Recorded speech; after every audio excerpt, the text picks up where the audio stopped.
Football কি কেবল একটা চামড়ার বলে পেছনে ২২ জন মানুষের দৌড়াদৌড়ি, নাকি এর চেয়েও বেশি কিছু? কারো কাছে এটা স্রেফ খেলা, আর কারো কাছে এটা বেঁচে থাকার লড়াই। আজ আপনাদের এমন একজনের গল্প শোনাবো, যিনি প্রমাণ করেছেন পকেটে টাকা না থাকলেও যদি বুকে স্বপ্ন আর পায়ে জাদু থাকে, তবে পুরো পৃথিবী জয় করা সম্ভব। তিনি আর কেউ নন, ফুটবলের কালোমানিক সম্রাট পেলে। ১৯৪০ সাল ব্রাজিলের এক অতি দরিদ্র পরিবারে জন্ম নেন এডসন আরান্তেস দো নাসিমেন্তো। ডাকনাম তার ডিকো, কিন্তু পৃথিবী তাকে চিনবে পেলে নামে।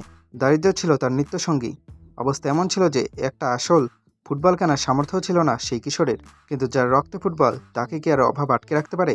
পেলে খেললেন পুরনো মোজার ভেতরে খবরের কাগজ বা কাপড়ের টুকরো ঢুকিয়ে বানানোর বল দিয়ে। কখনো চায়ের দোকানে কাজ করে পরিবারকে ২ পয়সা সাহায্য করতেন, আবার কখনো জুতা পালিশের বাক্স নিয়ে রাস্তায় নামতেন। কিন্তু সেই দারিদ্র্যের মাঝেও তার চোখ দুটো খুঁজে বেড়াতো এক টুকরো সবুজ ঘাস। পেলের এই অদম্য ইচ্ছাশক্তি তাকে নিয়ে এলো সান্তোস ক্লাবে। সেখান থেকে সোজা ব্রাজিলের জাতীয় দলে। ১৯৫৮ সাল, মাত্র ১৭ বছর বয়স। সে বয়সে ছেলেদের বন্ধুদের নিয়ে আড্ডা দেয়। সে বয়সে পেলে বিশ্বের সবচেয়ে বড় মঞ্চে বিশ্বকাপে পা রাখলেন। বিশ্ব অবাক হয়ে দেখল এক কিশোরের ভিন্নগ্রহী ফুটবল। গোল করলেন, গোল করালেন এবং ব্রাজিলকে এনে দিলেন তাদের প্রথম বিশ্বকাপ ট্রফি। ১৭ বছরের সেই কিশোরে কান্না ভেজা চোখ ফুটবল ইতিহাসে পাতায় অমর হয়ে রইল।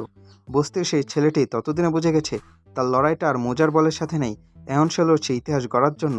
পেলে মানেই রেকর্ড। একমাত্র ফুটবলার হিসেবে ৩টে বিশ্বকাপ জয়ের অনন্য কীর্তি তার ঝুলিতে। ১৯৫৮, ১৯৬২ আর ১৯৭০ এই ৩টে বিশ্বকাপ যেন পেলের পায়ের জাদুতে ব্রাজিলের ঘরে উঠেছিল। পেলের জনপ্রিয়তা এমন এক পর্যায়ে পৌঁছেছিল যে খোদ রাষ্ট্রপ্রধানরাও তাকে দেখার জন্য প্রোটোকল ভেঙে ফেলতেন। সবচেয়ে অবিশ্বাস্য ঘটনাটি ঘটে ১৯৬৭ সালে।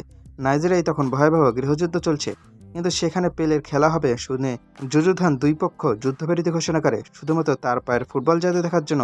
তারা অস্ত্র নামিয়ে রেখেছিল। ভাবা যায় একটা খেলা কিভাবে শত্রুতা থামিয়ে শান্তি ফিরিয়ে আনতে পারে? তা পেলে আমাদের শিখিয়েছেন। পেলের গল্প আমাদের শেখায় যে দারিদ্র্য বা অভাব কখনোই স্বপ্নের পথে বাধা হতে পারে না। আপনার হাতে যদি মোজার বল থাকে আর মনে যদি আকাশ ছোঁয়ার জেদ থাকে, তবে আপনিও পারবেন পেলের মতো নিজের সাম্রাজ্য গড়তে।